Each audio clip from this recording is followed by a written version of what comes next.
ఏదో గతంలో చేసిన పాపం పుణ్యం ఉన్నాయి, అటువంటి వారికే మర్త్యలోకంలో జన్మనిస్తారు. ఎవరికి తెలుసు? ఒక్క పరమేశ్వరుడికే తెలుసు, మనకి తెలియదు. ఆయన వాటిని లెక్కలో పెట్టుకుంటాడు. పెట్టుకుని ఇవాల్టి రోజున వీడికి పాపానికి ఫలితం ఇస్తున్నానంటాడు. ఆ రోజున దుఃఖించాలి. ఒక రోజున చేసిన పుణ్యానికి ఫలితం ఇస్తున్నానంటాడు, సుఖిస్తాడు, నవ్వుతాడు. ఓ రోజు ఏడుస్తాడు, ఓ రోజు నవ్వుతాడు. ఒక రోజులోని ఓ గంట నవ్వుతాడు, ఓ గంట ఏడుస్తాడు. ఇది పరమేశ్వరుని యొక్క లీలా విలాసం. ఆయన కర్మ ఫలితాన్ని అనుభవింపచేస్తాడు శరీరాన్ని ఇచ్చి. ఇందులో శోకము రావడం అంటూ జరుగుతుంది. మనుష్య జన్మ యందు శోకము లేకుండా ఉండదు. అసలు మొట్టమొదట ప్రాథమికంగా ఈ విషయాన్ని ఎట్టి పరిస్థితుల్లో అంగీకరించవలసినదే. నాకు ఏ కష్టం ఉండకూడదండి, నాకు ఏ దుఃఖం ఉండకూడదండి అంటే అసలు మనుష్య జన్మలో ఉండడు. మనుష్య జన్మలో ఉన్నాడు అంటే దాని అర్థం ఏమిటంటే సుఖము దుఃఖము రెండూ అనుభవించి తీరవలసిందే. అందుకు అవసరమైతేనే మనుష్య శరీరాన్ని ఇస్తారు, లేకపోతే మనుష్య శరీరంలోకి ప్రవేశపెట్టరు.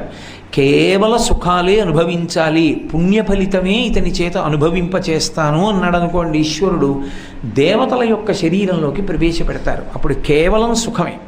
క్షీణే పుణ్యే మర్త్యలోకం విశంతి. ఆ పుణ్యం అయిపోయాక మళ్ళీ కింద పడిపోతాడు. సుఖం దుఃఖం, పాపం పుణ్యం రెండూ అనుభవించెయ్యాలంటే మనుష్య శరీరంలోకి వస్తాడు. అందుకే అసలు మనుష్యుడు ఎప్పుడూ దేనికి సిద్ధంగా ఉండాలి అంటే అన్ని వేళలా సుఖంగా ఉండడము సాధ్యము కాదు. నేను ఈ శరీరంలో ఉన్నాను కనుక. ఓ జ్వరం వస్తుంది, క్రిందటి సంవత్సరం 2 గంటలు కూర్చుని మాట్లాడినటువంటి వాడు ఈ సంవత్సరం కుర్చీలో కూర్చోవచ్చు, మోకాళ్ళు నొప్పి వచ్చి సిద్ధపడి ఉండాలి. ఎందుకని అంటే శరీరం కాబట్టి, శరీరం వలనే దుఃఖం అనుభవింపచేయాలి కాబట్టి ఈశ్వరుడు ఏదో గత జన్మలలో చేసిన పాపం పోవడానికి ఓ మోకాళ్ళు నిప్పెట్టేటట్టుగా చేసి ఆ పాపాన్ని అక్కడతో తీసేస్తాడు. అంతే తప్ప ప్రతి చిన్న విషయానికి కూడా అయ్యో నాకు దుఃఖం ఏమిటండి, నాకు దుఃఖం ఏమిటండి, నాకు దుఃఖం ఏమిటండి అనుకున్నవాడు అసలు జీవితంలో ఏదీ సాధించలేడు. ఎందుచేత అంటే కుండలో నీళ్ళు ఎందుకు పోస్తారు? చల్లగా ఉండాలి కాబట్టి పోస్తారు. నీళ్లు వేడిగా ఉంచుకోవాలనుకున్నవాడు కుండలో ఎందుకు పోస్తాడు? కుండలో పోయిడు, ఎండలో పెడతాడు. కుండలో పోసిన నీరు చల్లగా ఉండాలనుకున్నట్టే ఈ కుండలోకి ఈశ్వరుడు ప్రవేశపెట్టాడు అంటే సుఖదుఖములు రెండూ అనుభవింపచేయడానికే ప్రవేశపెడతాడు. కాబట్టి దుఃఖస్పర్శ లేకుండా ఏ మనుష్యుడు ఉండడు. ఆ వచ్చేటటువంటి దుఃఖం, ఆ వచ్చేటటువంటి శోకం అకస్మాత్తుగా వస్తుంది. ఒక్కొక్కసారి ఏదో తెలిసి చెప్పి ఈశ్వరుడు ఇవ్వడు పాపానికి ఫలితాన్ని.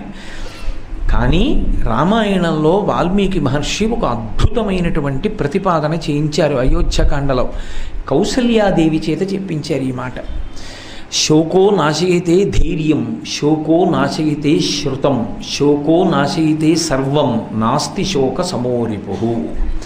ఆ శ్లోకానికి అర్థం ఏంటంటే శోకో నాశయతే ధైర్యం, ఎంతటి ధైర్యవంతుని యొక్క ధైర్యాన్ని కూడా నాశనం చెయ్యగలిగినది ఏది అంటే శోకమే, దుఃఖమే.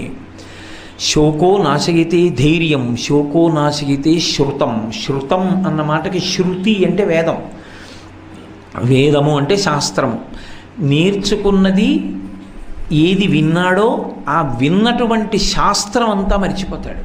ఎప్పుడంటే శోకమునకు బాగా వశుడైపోయినప్పుడు. శోకం వచ్చి శోకానికి తాను వశుడు కాకుండా అనుభవించడం వేరు.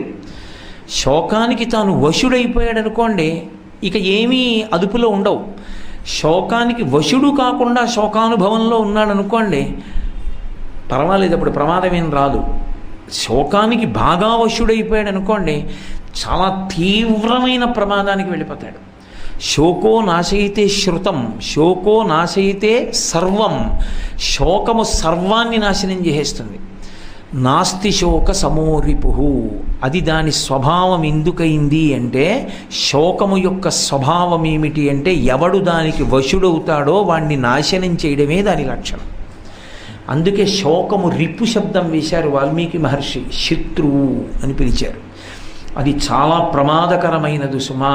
శోకమునకు నువ్వు వశుడవైపోతే ఎంత ప్రమాదకరమైన స్థితికైనా వెడతావు. మీరు చూడండి, మీకు తేలిగ్గా అర్థం అవడానికి నేను ఒక్క మాట చెప్తా. విశేషంగా శోకానికి వశుడైపోయిన వాడు 2 మాటలు అంటాడు. ఒకటి చంపేస్తానంటాడు అవతల వాడిని. అంటే తన శోకానికి వాడు కారణం అనుకున్నాడు అనుకోండి, వాడిని చంపేస్తానంటాడు. లేదా ఇక తాను ఆ శోకాన్ని తట్టుకోలేననుకున్నాడు అనుకోండి, నే చచ్చిపోతానంటాడు. ఈ రెండు దూష్యములే. ఈ రెండు మాటలు నరజన్మలో అనకూడదు. నేను మీతో ఒక మాట మనవి చేస్తాను. ఆమరణ నిరాహార దీక్ష సంకల్పము మహాపాపము. తనని తాను చంపుకునేటటువంటి అధికారం శాస్త్రంలో లేదు. ఇది నువ్వు సృజించుకున్నది కాదు, ఈశ్వరుడు సృజించింది. ఇది ఈశ్వరుడు ఎందుకు ఇచ్చాడంటే గత జన్మలలో చేసుకున్న పాపపుణ్యాలు దీనితో అనుభవించేయమని ఇచ్చాడు. అందుకే మహాత్ముల యొక్క వేదాంత ధోరణి వేరుగా ఉంటుంది. కంచికామకోటి పీఠాధిపత్యం వహించిన ప్రాతస్మరణీయులు మహాపురుషులు చంద్రశేఖరేంద్ర సరస్వతి మహాస్వామి వారికి పూర్వాశ్రమంలో ఒక్కతే చెల్లెలు. ఆ చెల్లెలు కటిక దరిద్రంలో ఉండేవారు. ప్రపంచమంతటా ఉన్న వాళ్ళందరూ ఆయన శిష్యులే. వారు వృద్ధాప్యంలో ఉండగా నడిచి వస్తుంటే అన్ని వాహనాలు ఆపేసి రహదారులకి రెండు పక్కల నేల మీద పడిపోయేవారు ఆయనకి నమస్కరిస్తూ. ఒకప్పుడు వచ్చి అడిగారు, మీ చెల్లెలు ఇంత దరిద్రంలో ఉన్నారు, మీరు ఒక్కసారి అంటే మేము ఆమెకి ఆర్థిక పరిపుష్టిని చేకూరుస్తామని. ఆయన కళ్ళు మూసుకుని కాసేపు ఆలోచించి అన్నారు, వద్దు, ఈ జన్మలో అనుభవించేనివ్వండి అన్నారు. మీరు ఒక్కటి ఆలోచించండి, గత జన్మలో చేసిన పాపం ఏదో ఉంది. ఆ పాపం పోవాలి. ఎలా పోతుంది? అనుభవంతో పోతుంది. అనుభవించేస్తే పోతుంది. ఎవరో ఒకడు తప్పు చేశాడు, వాడిని తీసుకెళ్ళి కారాగారంలో పెట్టారు 3 నెలలు, పోయింది అక్కడితో వాడు చేసిన దోషం, వదిలిపెట్టేస్తారు బయటికి. అలాగే మనం పెట్టుకున్న తీరు ఎలా ఉంటుందో పరమేశ్వరుడు పెట్టిన శాసనం అలాగే ఉంటుంది. గత జన్మలలో చేసిన పాపాన్ని పోగొట్టుకోవడానికి ఇది ఒక సాధనం. దీంతో అనుభవిస్తే కానీ పోదు, ఇది అనుభవించాలి. ఇది అనుభవించాలి అంటే దీనికి రోగం ఒకటి వస్తుంది. రోగము చేత పోగొట్టుకుంటుంది. ఏదో బాధ కలగాలి. ఎవరో చాలా బాధపడిపోయి వేడిక్కిపోయేటట్టు ప్రవర్తించావు, ఓ 4 రోజులు నీకు జ్వరం వస్తుంది. ఇక్కడ ఇప్పుడు జ్వరం వచ్చింది అంటే ఒకడిని నువ్వు వేడెక్కించిన బాధ ఇప్పుడు పోయింది అని. అందుకే ఎవరికైనా ఏదైనా కష్టం వస్తే అయ్యో పాపం అంటారంటే గతంలో చేసిన పాపం ఇలా పోతోంది అని దాని అర్థం. కాబట్టి పాపం పోవాలన్నా, పుణ్యం యొక్క ఫలితాన్ని అనుభవించాలన్నా ఒక సాధనం ఒకటి ఉండాలి జీవుడికి. ఆ సాధనము శరీరం. అసలు పెద్ద రహస్యం అక్కడుంది. అందుకే లోకంలో ఒక సామెత ఉంటుంది, పాపీ చిరాయు సుకృతి గతాయు అని. పాపీ చిరాయు, చాలా కాలం బ్రతికినటువంటి వాడు పాపిష్ఠ అని. అంటే దాని అర్థం దీర్ఘాయుష్మంతులందరూ పాపిష్టి వాళ్ళేనా? కాదు. అలా కాదు, అర్థం చేసుకోవలసిందే. పాపాన్ని అనుభవింప చెయ్యాలి అనుకుంటే ఈశ్వరుడు శరీరాన్ని ఉంచాలి. చాలా కష్టపడిపోతూ కూడా ఉండిపోయాడు అనుకోండి, అప్పుడు పాపిష్టంగా ఉండిపోయాడు అని. ఎందుచేత అంటే శరీరాన్ని అలా ఉంచితే తప్ప వాడి పాపాన్ని అనుభవింప చేయడం కుదరదు. అందుకుని జీవుణ్ణి విడుదల చేయకుండా ఉంచేస్తాడు ఈశ్వరుడు, ఆ శరీరంలో ఉంచుతాడు. అది ఎన్ని బాధలు పడిపోతూ ఉంటుందో అందులోంచి విడడం. ఆ విడని కారణం చేతి ఇప్పుడు ఆ దీర్ఘాయు ఎందుకు పనికొచ్చింది?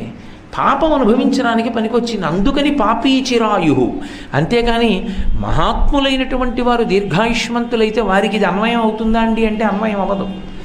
కాబట్టి శరీరము దేనికి ఉపకరణము అంటే సుఖదుఖములను అనుభవించడానికి ఈశ్వరుడిచ్చిన ఉపకరణం అయినప్పుడు దీన్ని కొన్ని కష్టాలు వస్తే యథార్థమునకు అదొక సంతోషకరమైనటువంటి విషయం. ఎందుకు సంతోషకరమైన విషయం అంటే గత జన్మలలో చేసుకున్న పాపం నశించిపోతుంది అక్కడతోటి. కాబట్టి వాడికి అనుభవంలో పోతోంది ఇంకా పాపం. కాబట్టి కష్టపడుతూ దాన్ని పోగొట్టేసుకోవడమే. అంతేకాని ఈ శరీరాన్ని తీసేస్తానంటే మళ్ళీ కొత్తగా ఇంకొక మహాపాపం వస్తుంది. ఈశ్వరుడు ఇచ్చినటువంటి ఉపకరణాన్ని ఈశ్వర శాసనం అయ్యే వరకు పడగొట్టడానికి వీల్లేదు. ఇది నేను కాదు అని తెలుసుకున్నటువంటి ముక్త పురుషుడు కూడా తనంత తాను ఇది పడిపోయే వరకు ఊరుకుంటాడు. అందుకే ఇది నేను కాదని తెలుసుకుని ఆత్మగా ఉండిపోయిన వాడిని జీవన్ముక్తుడు అంటారు. ఆయన శరీరం పడిపోయిన తర్వాత విదేహముక్తి పొందాడు అంటారు. 2 మాటలు అందుకు వచ్చాయి శాస్త్రంలో. అందుకే భగవాన్ రమణుల దగ్గరికి వెళ్ళి ఈ శరీరంలో ఎందుకు ఉండిపోవాలి, ఇది నేను కాదని తెలిసినా కూడా అంటే వారు అద్భుతమైన మాట చెప్పారు. విస్తరాకు యొక్క చిట్ట చివరి ప్రయోజనం ఏమిటి? పెంటకుప్ప మీద పడేయడమే. అయినా ఆకులు, బాదమాకులు తేవాలి, కడగాలి, చీపురు పుల్లలన్నీ సన్నగా విరవాలి, కుట్టాలి, వేసుకోవాలి, దాని నిండా పదార్థాలు వడ్డించుకోవాలి, నెయ్యి వేసుకోవాలి, పరిశేచనం చెయ్యాలి, హవిస్సులు పుచ్చుకోవాలి, ఆ తర్వాత ఆ భోజనాన్ని చెయ్యాలి, భోజనం చేసిన తర్వాత ఉత్తరాపోసనం పట్టాలి, ఉత్తరాపోసనం పట్టిన తర్వాత ఆ విస్తరిని తీసి పెంటకుప్ప మీద వెయ్యాలి. అంతేకాని విస్తరాకు ప్రయోజనం పెంటకుప్ప మీదకి వెళ్ళడమని భోజనం చేయకుండా పుట్టిన విస్తరాకులన్నీ పట్టుకెళ్ళి పెంటకుప్ప మీద వేస్తున్నావా? వేయట్లేదు. విస్తరాకు ప్రయోజనం ఎటువంటిదో ఈ శరీరము యొక్క ప్రయోజనం అటువంటిది. దీనితో అనుభవించి, అందుకే దీనికి ఋతుమంతమని పేరు. దీనితో అనుభవించి కష్టం సుఖం అనుభవించి వైరాగ్యం అనేటటువంటి సుఖం వైపుకి అడుగులు వెయ్యాలి. అప్పుడు ఇక ఏది వచ్చినా సంగమును పొందడు. అందుకే వైరాగ్యానికి ఉదాహరణగా దేన్ని చెప్తారు అంటే గాలిని చెప్తారు.